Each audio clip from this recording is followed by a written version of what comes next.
I find it interesting that a few weeks ago, I did a podcast with the title, You Are Not Broken, but we were looking at our souls, ourselves psychologically. And today we're looking at the same theme, You Are Not Broken, but we're going to look at the body physiologically.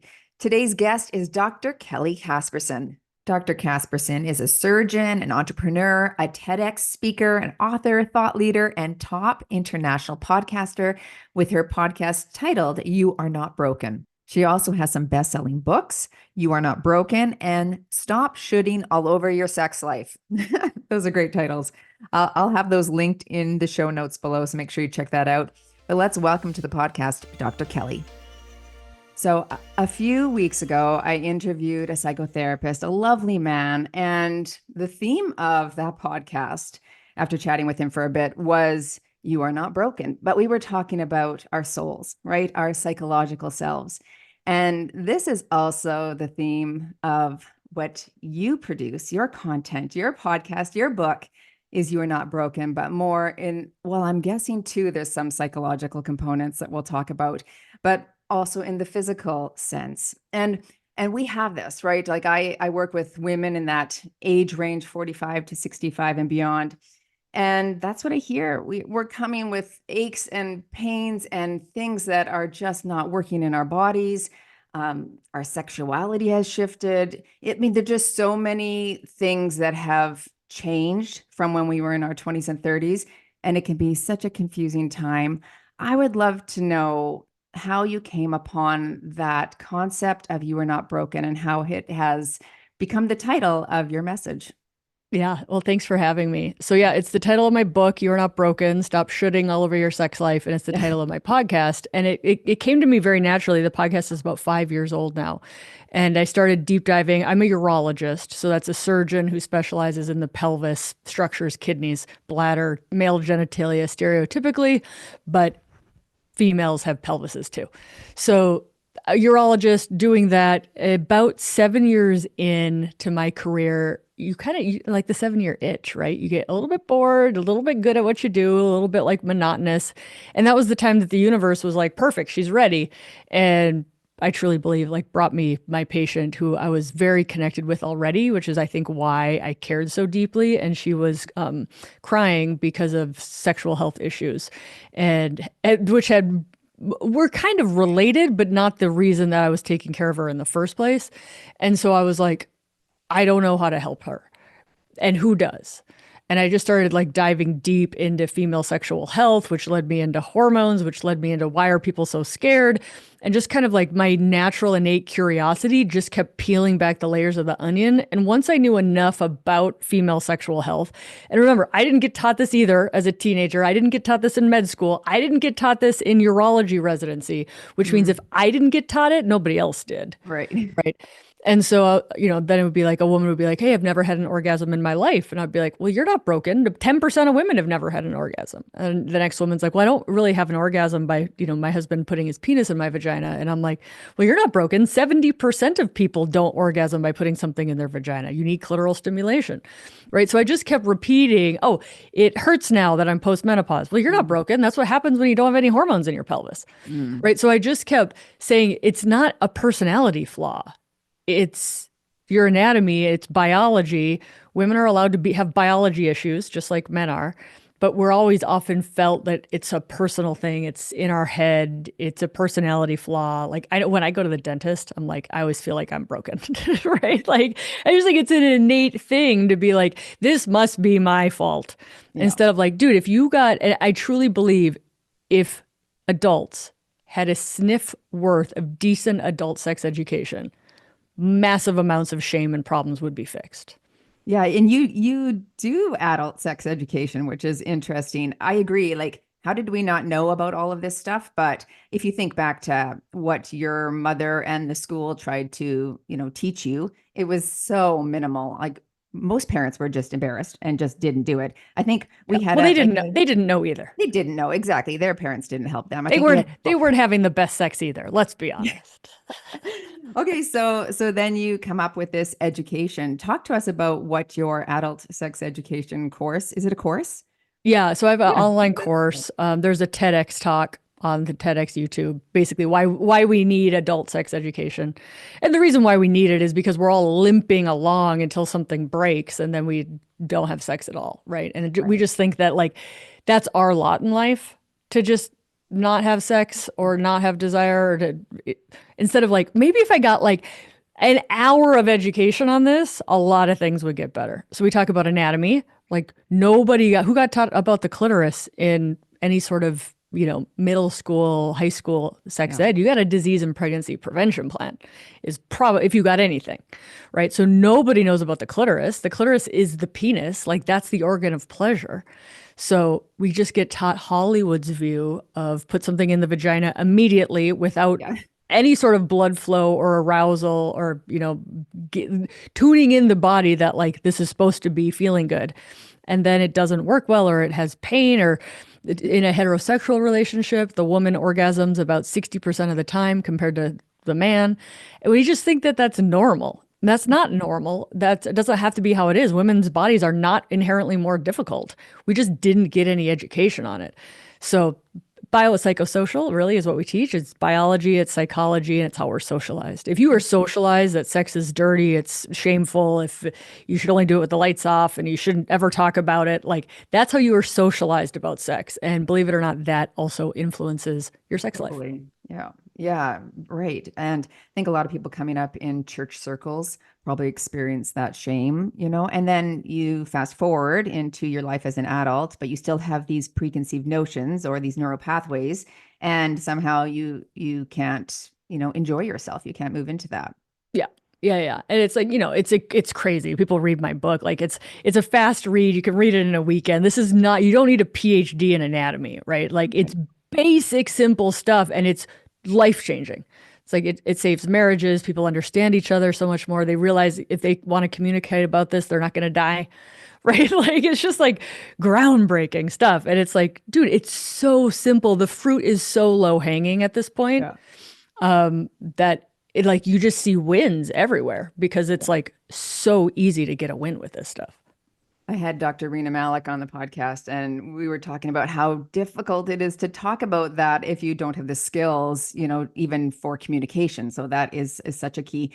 How common is this in women in perimenopause, menopause? Like how often do you see this? Is this 50% of the women are Like sexual experiencing? dysfunction? Yeah. Yeah, yeah.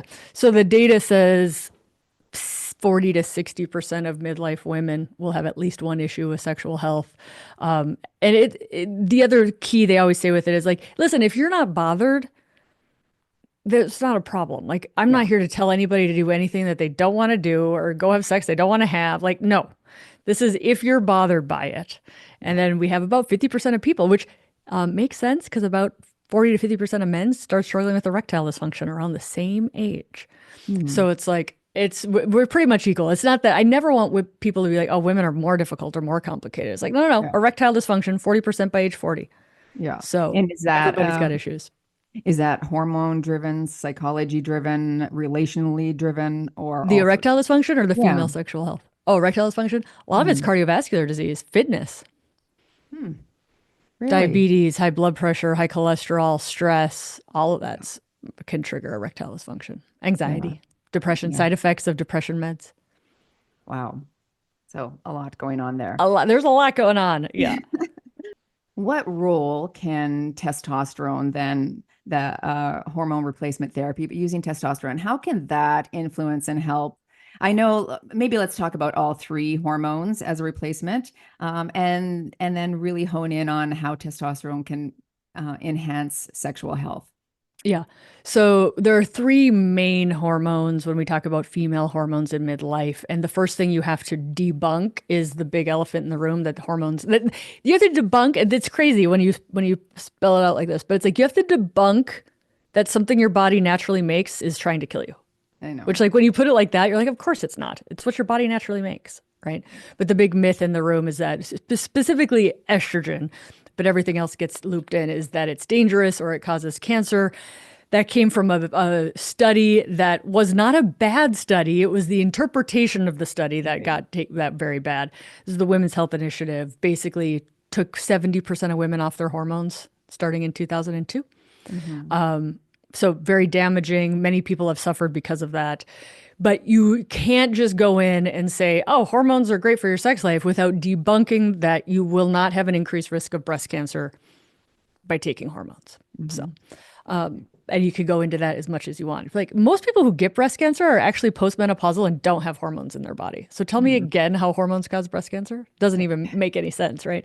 So of the three currently available prescriptions, we have estrogen, progesterone, testosterone. Testosterone is in all bodies. Ovaries make testosterone. Ovaries decrease their testosterone production after your 20s, so it doesn't fall off a cliff with menopause. Many perimenopausal women, meaning you'll still have periods, but your testosterone's low. So that's the other big myth is like that testosterone's only low after menopause. It has nothing to do with your periods. It's just ovarian function. So So after age 20, it starts to decline yeah, slowly. you have half the amount of testosterone in your body in your 40s and 50s than you did in your 20s. Okay. We don't know why. Okay. We don't study women. Come on. We have questions. We don't have answers. No. So testosterone has been stereotyped as the hormone of desire, but estrogen is also works really great for a lot of women for desire for various reasons. So I never like to give testosterone the whole credit because that's not how bodies work, right? It's not like one thing does one thing. That's not how bodies work. If you're treating your hot flashes and your sleep and your mood and your anxiety with estrogen, of course your libido is going to go up because everything else is feeling better, right? So just wanted to let people know Yeah. estrogen also helps with sexual Right. desire. But testosterone, there's testosterone receptors all over our bodies, including our pelvis and including our brain. And that's how it helps female sexual health. So works in the brain regions that are responsible. Where does desire come from? The Yeah. brain, right? Between the ears, So for sure. between Yeah. the ears. So testosterone works in the brain, on the hippocampus and the limbic structures and all of the places that help libido and desire. So it's brain. In addition, in the pelvis, it's a vasodilator. It increases blood flow to the clitoris. It helps with tissue, collagen and blood flow and elasticity and all of the things that help make sex pleasurable and comfortable in the pelvis. So the studies for testosterone, it's not only desire, it's arousal, it's desire, it's orgasms are easier to come by. All domains decreases distress with sexuality. So all domains of female sexual health are improved by testosterone. It gets stereotyped as the desire one, but it helps all of the domains. Mm-hmm. I saw you share on your Instagram the other day about what The Guardian wrote, an article. I'm sure you remember this. The Guardian wrote, hormone prescribing for women is out of control and frightening. However, as of November 2022, only 4,675 women over 50 had received testosterone prescription. And yet they were claiming that it was out of control. Nuts. What's going on over here? So dramatic. Yeah. They're So so dramatic. those things scare us, right? Like it's so frustrating because It's so many frustrating. people buy into the clickbait so quickly. Yeah, no, I mean the Guardian has been unfortunate in several articles in their lack of support for women. Yeah. So I'm not yet to be a fan of how they support women. Yeah. Why do you think there's such a disconnect? Disconnect with what? I guess it's what happened with this WHI, right? And we just became people that became skeptical because the people that we trust, our physicians, don't understand, right? They don't have the education. They don't have the knowledge to educate us properly. I saw something the other day where a woman went into her doctor, and again, the doctor just doesn't prescribe it because they don't understand. And so it's catching up. I see that it's catching up, but there's still like a huge percentage of people that are afraid to take hormones because of that reason. Yeah. Well, I mean, so after 2002, everybody was told that something your body naturally makes is trying to kill you. So what we did is we stopped educating the prescribers, right? So you've got about 2 decades of people who've been through medical school, who've been through PA nurse practitioner school, who weren't taught that. They were taught that this is just what happens, and they weren't given a lot of there are other options, but none of them work as well as hormones. So you've got 2 decades of undereducated people in a system where those people have to see like 25 people a day, 10-minute visits. You think there's time for curiosity with that Yeah. sort of career? There's no time for curiosity with that sort of career. So I don't blame the doctors. I No. blame the system. The Yeah. system failed to train them, and they're incapable of being curious or having any time to keep up on education because the system that they're in, they're just trying to survive. Yeah. And ultimately, we all suffer because of it.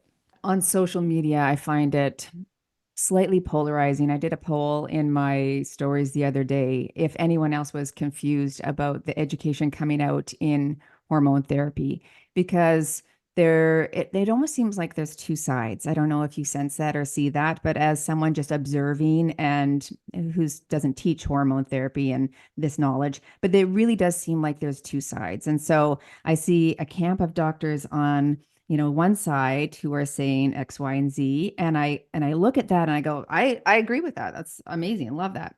And then I look at this camp of doctors on the other side that also say X, Y, and Z. And I'm like, well, that makes sense as well. And yet it seems like there is some clash and discord between the two sides. And so when I mentioned that in my story, um, some people said, "Oh, it's not confusing. Just follow this person," and then I'm like, "Oh, I do follow them." And then another group would say, "Oh, follow this person, and then you won't be confused." I'm like, "Well, I do. I follow both of them. I follow all of them." So tell me what you think and feel about that, because it's hard as a viewer to really land the plane. I can't land it yet. Listen, if you want all of your meals perfectly packaged without any sort of controversy, you've never read history, you've never had a thought in your life, right? Like, what I mean by that is like everything that's complicated It's needs discourse. polarizing. Yeah. Yeah. I call it polarizing. I don't call it polarizing. Polarizing is only if you're mean to people, right? Okay. Like any sort of thought leader in the space that's how you push things forward is you say, Mhm. yeah, but what about this? Yeah, but what Yeah. about this? Don't forget about that. Like like humans are incredibly complicated. Right. Mhm. And so like I find great joy in the people who are like, I just want to sit back and consume social media and have everybody agree. So I'm not confused. I'm Yeah. like, that's good luck. That's never going to happen. Right. Like women are intelligent, women are independent thinkers. Find people you know, like, and trust, which is hard to do, but understand like if everybody agreed on everything, this wouldn't be the world we live in. And furthermore, the earth would still be flat. The sun would still be around, revolving around the earth. Women would still not have the right to vote.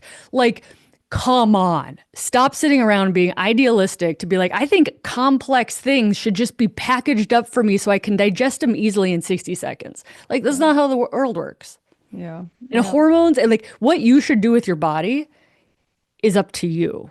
Yeah. And hopefully you have somebody, and this is the big ask, is like a trained physician, because these are prescriptions, Yeah. right? But women who are like, well, now I'm confused. I started them. I stopped them. I started them. I stopped them. Is like, stop listening to other people. What, Mm. how do you feel? What works Yeah. for you? Mm-hmm. You could try things, adjust them. Consider like if everybody agreed on everything all the time, there wouldn't be medical conferences. There'd be nothing new to learn, Mm-hmm. right? There wouldn't be scientific conferences. There'd be nothing new to learn. So for people to be like, oh, it's polarizing because people don't agree, it's like the whole point is we don't agree. Mm. Like North America didn't used to exist until somebody decided to disagree with somebody and try to take a ship across the ocean, right? It's how stuff moves forward is to push it a little bit and to be curious. So to me, I'm like, bring it on. This like at the end of the day, we're pushing healthcare forward for women. That's sweet. And I'm sorry if it's not comfy. And I'm sorry if we don't all sing kumbaya and agree so that you can digest your social media comfortably. Like that's not how the world works. Well, you're right about that. I'm definitely learning more as I watch, observe, listen, interact, and educate. And I think that's the key, is that we stay in the space and we keep learning as we move forward. I think that's good. And you'll feel like if you pay attention enough, like, you'll start figuring out who's saying stuff that's like, okay, that's completely, because there are people who are like, mash up your water bottle and drink it. Like, I mean, there's crazy Yeah. stuff on the Yeah. internet, right? It's like Yeah. you'll start figuring it out. But really, like that's where podcasts come in, is like long form. This Yeah. is complicated. Yeah. You can't learn everything you know on Instagram. You can't do it. Yeah. Yeah. You definitely see the charlatans, yes, with the snake oil. Yeah, you can see that. Um, let's, so I'm going to go back to urology for a bit because as a woman in, 45 to 65, as women here, oftentimes we experience bladder issues, right? Let's talk about some of the things that we can do. How do we notice when we have these issues, or when is it time to go see a healthcare practitioner? And are there things that we can do at home ourselves before we do make that doctor visit? Yeah. So what we do know is that women are waiting a long time. Women wait on average about 8 years with bladder. This is bladder leakage data. They wait about 8 years before going into seeing somebody for bladder leakage. So Because they think it's normal. yeah, I think two things. Number one, they think it's normal. As so many women are like, is this normal? And I'm like, common doesn't mean normal. Mm, Two separate things. yeah, So I think they think it's normal. And then I think they don't know that there's anything they can do about it. Most people don't know that urologists are a thing, right? And then also shame, like this is a personality flaw, not like changing hormones, changing muscles, changing body structures, things like that. So I think there's a multiple reasons why women don't go in. Nobody talks about it, right? Nobody's like, hey, let me tell you about what I just did for my bladder. That's amazing, right? So it's a pretty quiet thing. yeah, If you don't have to see a urologist first. I am a urologist. I wish people would see other people before me because I always am going to start with the basics: pelvic floor physical therapy and vaginal estrogen. You don't need to see a surgeon to do either of those things. yeah. Right. So but I'd say like 60 to 80% of women come see a surgeon. I'm like, you realize I'm a surgeon. Like you came to the surgeon part first. And they're like, I didn't know that. Right. So it's like primary care can give you vaginal estrogen. They can give you the referral to pelvic floor physical therapy. Most people don't know pelvic floor physical therapy is a thing. Yeah, Right. So it's like start with the basics before yeah. you start thinking about how to have a surgical procedure. Right. Let's talk about vaginal estrogen. I think I understand this correctly that you can be on that even if you're not doing the other like hormone replacement therapy. You could use vaginal estrogen. Is that correct? Well, I'd say that both ways. So you could be on vaginal estrogen without being on the other things, and you can be on the other things. And what you mean by the other things, to clarify for your listeners, is systemic hormones. So Right. hormones that are actually in your blood system going all over your body. Is you can be on systemic hormones and still need vaginal estrogen because systemic or hormones are still very low dose. And I Okay. always joke like the pelvis is the last stop on the train. So it's like it just needs its own little thing because you're not giving yourself enough hormones to actually get it all down there. Right. So it would all go to the other parts of the body first and then Yeah. basically pelvis Yeah. last. So what does using vaginal estrogen do to help the pelvis area? Yeah, so the vagina and the bladder share a wall. I say that they're condo mates. So if you put vaginal estrogen in the vagina, right, it goes through the wall, the bladder has estrogen receptors, and that helps the function of the bladder muscle. And so we know without estrogen, the bladder starts to dysfunction basically. So urinary urgency, urinary frequency, getting up at night to urinate, recurrent urinary tract infections, burning when you urinate, even though it's not an infection. And then the entrance of the vagina, which is called the vulva, it gets very thinned, like thinned and tight. It makes it much more painful for things to penetrate. So pain with sex, that 6 o'clock spot. So always say the bottom of your vulva entrance, the I call it 6 o'clock on a clock. Yep. But that's like the notorious tight, painful spot for pain with sex. A lot of women will stop having sex because of that spot. And the skin's just getting thinned and dried and inelastic. So estrogen helps collagen. So that's all it's doing to the vulva and vagina is like it's bringing in blood flow, bringing in collagen, helping the smooth muscle of the bladder function better. And it changes your vaginal pH. You need a healthy vaginal pH in order to prevent urinary tract infections. So when you go through menopause, perimenopause, you lose your estrogen, your microbiome changes. Mm-hmm. So microbiome super hot right now. People are caring about their microbiome. So Yeah. vaginal estrogen helps you with your vaginal microbiome. Right. Okay. Is there a range in terms of age where people should maybe not start it, or can you just do it anytime, any age, doesn't matter? Yeah, I mean, people really think about it as postmenopausal, but many women will have low hormone states when they're not postmenopausal. Those people include perimenopause, women who are breastfeeding, some women who are on oral birth control pills. Certainly, you can benefit from vaginal estrogen if you've, chemotherapy, radiation, things that cause issues with the tissues in the pelvis down there.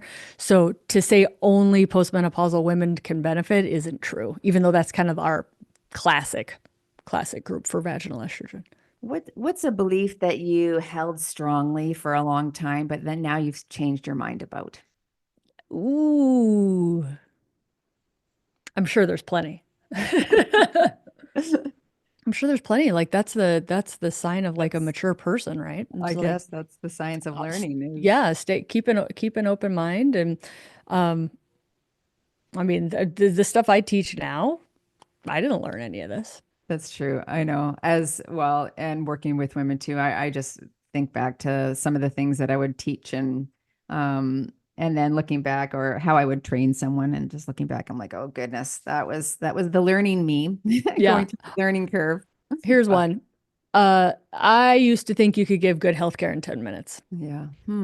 But not true. No, Yeah. not What true. what is your protocol when someone comes into your office to see you? And how long does My, that take? yeah, so the intro visit is at least an hour and a half long. Wow. Yeah. Because you're doing a full intake. You're getting Well, I all mean, I got to good. undo the years of medical trauma too, What do you like mean by that? everybody's in a rush. Everybody's been dismissed. Mm, Everybody's, been told their symptoms aren't real. Nobody's been listened to, right? So it's really just like a safe space. Like, when I designed my clinic, I the woman who designed my clinic is a residential designer, for nice homes, right? okay. Because I'm like, I don't want your blood pressure to go up when you go to this doctor's office. I want it to feel I've got like couches, I've got books. Like you want it to be comfy. This is vulnerable stuff you're talking about. And to think that you got to get it all out in 10 to 15 minutes is like, no, Yeah. you don't have to. So for those going to their own doctors who don't have the time like that, what how does a client or how does a patient go in prepared? What Yeah. what sorts of That's the things could key. yeah, what sorts of things could we think to ask or bring up? Or how do we just yeah, what's the process leading up so that we ensure that if we only have 10 minutes, they're like damn good 10 minutes. Yeah. So think of what the problem is that you want addressed. Yeah. Be clear with that. Doctors think very linearly. We think in problem things. Like if you just go in and say I don't feel like myself, which is legitimate. That's a legitimate thing. It happens to about 40 to 60% of midlife, that not feeling like myself. But there's no medical code for that. There's no diagnostic test for that. Be specific about what bothers you. Is it your sleep? Is it your sex life? Is it the weight gain? Like what is it? And because if you need to be clear, because vague, they don't know how to help you, right? Yeah. So be clear. Bonus, if you've done some reading, if you've listened to my podcast, if you've read my book, if you know you want vaginal estrogen, like ask for what you want. And here's the key: say, I want to follow up in 3 months so we can know if we're on the right track and we can adjust as needed. Doctors Hmm. love follow up. They love Yeah. knowing how you're doing. I hate it when I pour my heart into somebody and they don't come back. I Hmm. hate that. Yeah. So it's Yeah. like doctors actually, they want to know you're doing well. They want to know you're better because of something they helped you with. Follow up. So Yeah. those are the secrets of like, know what you want, be specific, follow up. Yeah. But I mean, if you go in and you're like, this is how you can fail. Go in and be like, tell me what I need to know about menopause. It's like, no, you have a 10-minute doctor visit, right? Yeah. Yeah. And a lot of women right now, because they're so good at getting educated, they do know the right podcasts to listen to, they do know Yeah. the right courses to take. They do have more education than the doctors do right now. And my good friend Heather Hirsch, she's like, listen, sorry, like the women are suffering. They're getting educated. They're smart. They know things. So I mean, I would disagree. Again, going back to you being like, we're so confused and polarized. A lot of women aren't. Yeah. They're educated. They know who's telling the truth. They know how to read the papers. Like women are very smart. Yeah. So they already know what they want when they go in. Now, they're not doctors. There might be like, hey, this other health issue you have, we got to think about this too. Like you still need to partner with somebody. But be specific, get follow up. And the other thing is don't go to a doctor's office, sit in front of them and be like, are you cool with hormones? Like Mm, know that about that person before you waste your time and come in, right? right. The receptionist should know in a good clinic. The nurses should know of like, no, they don't do that. They don't believe in that. Or yeah, we do that all the time. Come on in. It's like, don't Yeah. waste your time with somebody who's not going to help you with what you want help for. In Canada, you can't change doctors. We have What? well, you can't. Literally, I've tried to get a female doctor for the past 10 years. Tracy. In British Columbia, that where there's such a shortage that if you have a current healthcare practitioner, you no one else will take you. And so many, I have some friends that just have to go to walk-in clinics. They don't have a doctor. So You're it's killing me. I know it's tough here. No, no, I heard, help me out. I heard that January 1st, British Columbia was going to offer free menopause hormones for everybody. But then I just saw something on the internet today I that heard it that. hasn't happened yet. Okay. I What do you haven't what do heard you that know? yet. I have not heard that it's free Dude, yet. it made No. big news Yeah. last year. They're like Hmm. January 1st, it's coming. Okay. No, I did not hear that. No? No. What are they? And I Now I listened have to the news. now I have trust issues with the British Yeah. Columbia No. government. We'll see. We'll see. But Yeah, so I yeah. have a person I take care of because I'm only 20 miles south of Vancouver, right? Of the Oh, are you border. in Seattle? Oh, I'm in Bellingham. oh, you are? Yep. I didn't know that. I love Yes. Bellingham. I know Oh, it's so cute. well, it is Um, so cute. it is so cute. I know. So I have a guy I take care of. I think he married a Canadian or something, but he's been up there for 5 years. Yeah. He's been on the waiting list for a doctor You know, for 5 years. it's crazy. Yeah. It's crazy. And Canada also has the same warning labels on the vaginal estrogen and estrogen products that America does, which we're getting them changed. Oh, okay. So Canada better change them because we're changing ours. From what to what? Taking the boxed warning off. So And vaginal estrogen currently says, basically it's going to cause heart disease, cancer, blood clots, and not possible dementia, probable dementia. oh, wow. Wow. Probable dementia. That's a Yeah. strong word. Well, who would take And none of that's true. Yeah. None of that's true, but it's on the government warning label, which Wow. gives it credibility, Yeah. right? So a That's good amazing. doctor in their, 9 minutes left of clinic has to be like, the FDA warning label says probable dementia, blood clot, cancer, and heart disease. Yeah. It's not true. There's actually a study showing 20% of women who you're good enough to get vaginal estrogen. You have a prescription for it. You've picked up the product. 20% will still then not use it because they read the warning label and it scares them and they Oh, don't know that wow. it's That's a wrong. big percentage. That's big. It's big. Yeah, my Yeah. friend did that paper. Yeah. But yes, What I so all of Vancouver, all 4 million of you, I'm literally 20 minutes across the border. Oh, that's fun. What I've appreciated about my doctor, who doesn't advocate for hormone therapy, but he's open to do what I would like to do, which is great. But he also asks me, what can I do for you? Like what else would you like me to do for you? And so in my own You're like, let me have a new doctor. yeah, well, in my own due diligence, so and unfortunately, yes, because I went through a health issue in at Christmas time, and so but I looked up things, I did my research, and then I went and asked for X, Y, and Z, like specific tests, and that's what I wanted to have done, and that eased my brain, and it got me the results and the answers that I wanted.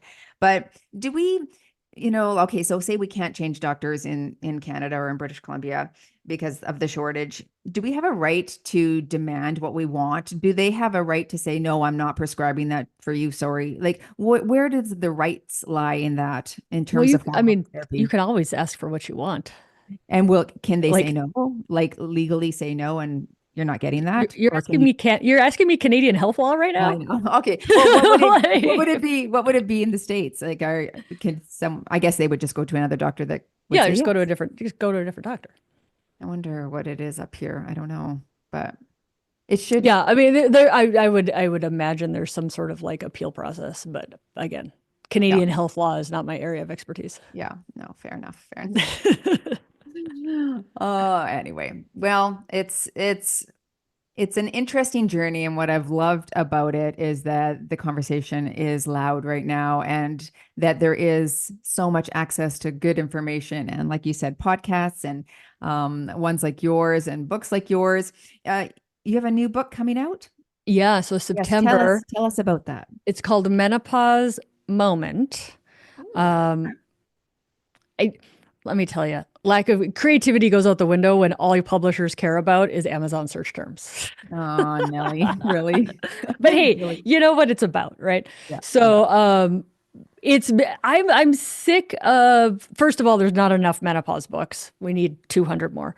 But I'm sick of all the books that are like, ask your doctor if this is right for you. Because Tracy, as you just said, some people can't ask their doctor if this is right for you, right? Yeah. So it's like this book is really, it's very pro hormone. Okay. It's debunking the fact that you shouldn't take hormones because you think that's natural. Like living to 84 years old as a global population has never before happened, ever. That's not natural. So now that can admit that, we can say, well, how do we do it safely, smartly, and in the best health possible? And if you don't want a hip fracture when you're 76 years old, you have to start taking hormones when you're 50. Right. So the education of you being the healthiest 70 and 80-year-old has to happen when you're 40 and 50, because you can't decide just to protect your bones. You can, but you're not going to get the bang for your buck when you're 76 and you're in the hospital with a hip fracture. There's as many people hospitalized in America for hip fracture as stroke and heart attack. Yeah. Is a massive problem. And you have to think about it now. So it's really debunking all of the myths that keep women, if frail, in poor health. It's like, hey, estrogen and testosterone and progesterone, they're everywhere in your body. These are brain hormones. Women who are on them post-menopause have decreased dementia, decreased multiple sclerosis, decreased Parkinson's. So it's it's education. Because at the end of the day, I don't care if you take hormones. I don't care at all. I'm not living your life. But I care that you're educated in that decision. And if you're making a decision based upon fear or based upon some naturalistic fallacy of what ought to happen, then you're uneducated. So get the education, then you make the decision. But I will tell you, most women who are educated and understand how their bodies work, they're like, why wouldn't we start these things? Yeah. And at the end of the day, in 20 years, like the researchers are working on ovaries not putzing out on us. So in 20 years, maybe we are not even going to be replacing hormones because we'll just keep the ovaries going. 20 years, we're going to have so much more data too. It's so cool. Yeah, it's kind of cool that so much is going on right now. That's great. Kelly, tell us where people can follow you and get all of your good content. The podcast is You Are Not Broken. The book is You Are Not Broken. I'm on Instagram at Kelly Casperson, MD. And I'm right across the Canadian border. Yeah. Bellingham, Washington. Hop on over there if it's safe. We've got all the hormones over here. I don't know. We Canadians. It's going to cost you a little bit of money because it's not Canadian. Yeah. But I mean, Canada, it blows my mind that you guys pay that much for your healthcare and your healthcare is that shitty. I know, so often. Well, it's not like it's free. Especially if you have something wrong, it is frustrating because it takes so long for answers. We lived in the States for a couple of years, and I remember getting a mammogram and the results coming right then and there. And the doctor saying, I'm like, what? Like normally we wait 6 weeks or 8 weeks for results, and you just sit there with anxiety the whole time. It's great. That's a long time. I mean, don't get me wrong. America has a multitude of healthcare issues. Yeah. Well, but I mean, you're paying for healthcare and then you're not getting it. I know. That's crazy. It's and that's a podcast for a different time. Well, thank you so much, Kelly, for being my guest today. I appreciate that. Absolutely. Thanks for helping all the women. Yes. To all of you who have listened, thanks for listening today. And as always, go move daily in your fitness, wellness, and nutrition. And we'll see you all in the next Move Daily Talks.